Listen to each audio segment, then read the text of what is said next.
हे आहे चौफेर न्यूज नेटवर्क आणि आपण पाहत आहात आजच्या ठळक घडामोडी।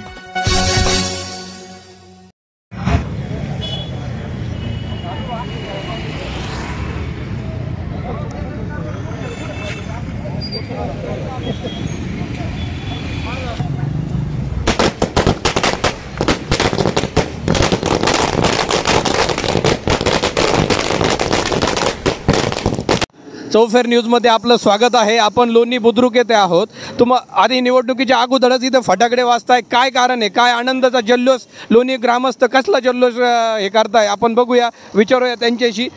निवडणुकीच्या अगोदरच तुम्ही फटाके वाजवताय, आनंद घेताय, काय? निवडणुकीच्या आधी आम्ही फटाके वाजवतो, याचा सर्वात महत्त्वाचा आनंद म्हणजे असा आहे, आज उच्च न्यायालयामध्ये फुल विक्रेत्यांच्या संदर्भात व शेतकऱ्यांच्या फुलाच्या संदर्भात जे न्यायालयामध्ये लढाई चालू होती, त्या लढाईसाठी नामदार राधाकृष्ण विखे पाटील व सुजयदादा यांनी प्रयत्न केले आणि कोर्टाने खरोखर जनसामान्य माणसांना आज न्याय दिला आणि फुलं विक्रेतेसाठी साईबाबांच्या मंदिरामध्ये जी परवानगी मिळाली, त्यामुळे सर्व शेतकरी असेल, फुलावले फुल विक्रेते असतील किंवा जे फुलं घेऊन वाहणारे साईबाबांच्या चरणी अर्पण करणारे भक्त असतील, या सर्वांना मनस्वी आनंद झाल्यामुळे आम्ही हा जल्लोष केलेला आहे। विरोधक नेहमीच टीका करत होते की फुलाची बंदी विखे पाटील परिवाराने केली, त्याच्यात काय तथ्य आहे? विरोधक नेहमीच विखे पाटील परिवाराबद्दल आढळत असतात। जर विखे पाटलांनी जर बंदी केली असती तर विखे पाटलांनी स्वतः व डॉक्टर सुजयदादा विखे पाटील विखे परिवारांनी त्या कोर्टामध्ये धाव घेतली नसती। कोर्टात धाव घेऊन त्यासाठी लढाई उभी केली शेतकऱ्यांची आणि खऱ्या अर्थाने कोर्टात त्यांनी साथ देऊन सर्व शेतकऱ्यांना फुल विक्रेत्यांना न्याय दिला। विरोधकांचं काम बोलायचं आहे, ते बोलत राहणार आहे। विरोधकांनी काय विकास केला हे आम्हाला आतापर्यंत माहिती नाही। विरोधकांनी फुलं चालू करण्यासाठी आमच्यासाठी काय केलं, त्यांनी त्याचं उत्तर द्यावं, त्यांनी काय केलं आहे नेमकं। बरोबर। आणि त्याच पद्धतीने लोणी बुद्रुकचे ग्रामस्थ म्हणून तुम्हाला एक प्रश्न विचारावा असं वाटतो की ते विरोधक नेहमी म्हणत असतात दडपशाही, खरंच दडपशाही आहे का इथे? नाही, आता ह्या पद्मश्रींच्या पदस्पर्शानं पवित्र झालेल्या प्रवार परिसरामध्ये दडपशाही, दहशत याचं जे विरोधक चर्चा किंवा टीका करत असत तर मी म्हणेल दहशत आहे। या ठिकाणी महाविद्यालयीन परिसर आहे, जवळजवळ 30 ते 40 हजार विद्यार्थी या ठिकाणी शिक्षण घेतात आणि त्या निमित्तानं रोड रोमिओ, गुन्हेगारी प्रवृत्ती यांच्यावरती दहशत आहे। त्याचप्रमाणे या ठिकाणी विविध संघटना जातीवाद किंवा जाती विष घालवण्याचं काम ज्या प्रवृत्ती करतात त्यांच्यावर दडपशाही आहे, दहशत आहे। आमचा एकमुखी साहेबांचं एकमुखी नेतृत्व आहे नामदार साहेबांचं आणि त्या निमित्तानं त्यांच्यावर जी दहशत असू शकते, जर का ते दहशत म्हणत असेल तर, परंतु आम्ही सर्व समाज गुण्यागोविंदाने या ठिकाणी नांदतो आणि कुठल्याही समाजाचं आंदोलन किंवा कुठल्याही समाजाला अन्याय झाला असं एकही उदाहरण तुम्हाला गेल्या 40 वर्षात बघायला मिळणार नाही। दहशत म्हणजे दहशतीचं झाकर उडा विरोधक म्हणतात, नेमकं दहशत कशाला म्हणायची?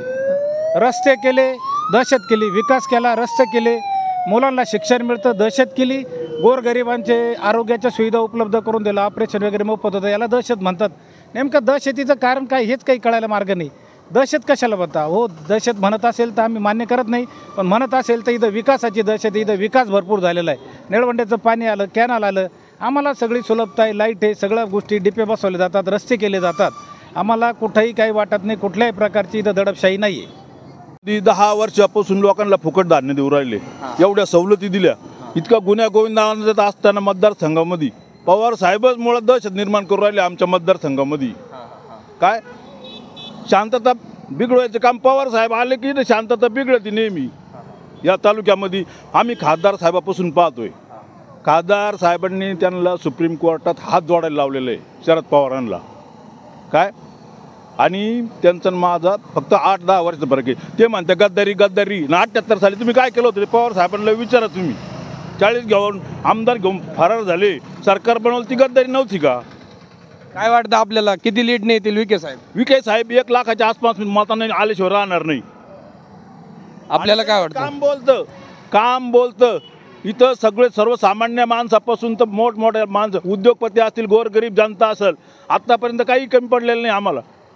इथे काही तरुण आहेत, यांना पण विचारू आपण, काय वाटतं आपल्याला विखे साहेबांचं पारडं जड का? विखे पाटील हे 1 लाख लीड निवडून येतील, त्याच्यावर कोणताही शंका घेण्याची गरज नाही। कारण विरोधकांना फक्त आपल्या राजकीय पोहे भाजण्यासाठी कोणत्या गोष्टीचं दडपशाहीचं फक्त भांडवल करतात। विरोधक फक्त आपले कामं आणि आपले मसाला कसा लावता येईल एवढे बघतात, कोणत्याही प्रकारचा तथ्यहीन मुद्दाहीन साहेब 1 लाखाचं लीडनं। तसे विरोधक बोलतात यांच्याकडे लाडकी बहीण देण्यासाठी पहिले पैसे नाही, पण आता हेच ते लाडकी बहीणचं भांडवल करताय, आम्ही 3000 देऊ। आता त्यांच्याकडे कोणतं नियोजन आहे 3000चं? तर हे विखे पाटील आणि महायुती सरकारच देऊ शकतं, फक्त महिलांना महायुतीचं लाडकी बहिणीसाठी. अशा पद्धतीने आपण ग्रामस्थांचं मनोगत जाणून घेतलेलं आहे आणि यामधून असं निष्पन्न झालं की जे साईबाबा जे मंदिरामध्ये जे फुलं चालू होते ते कुठल्या विखे पाटलांनी विरोध केलेला नाही. उलटं न्यायालयामध्ये जाऊन कागदपत्रांची पूर्तता करून शेतकरी असेल किंवा विक्रेते असतील त्यांच्यासाठी आनंदाची बातमी आहे की विखे पाटलांनी प्रयत्न करून फुलं चालू केलेले आहेत. धन्यवाद.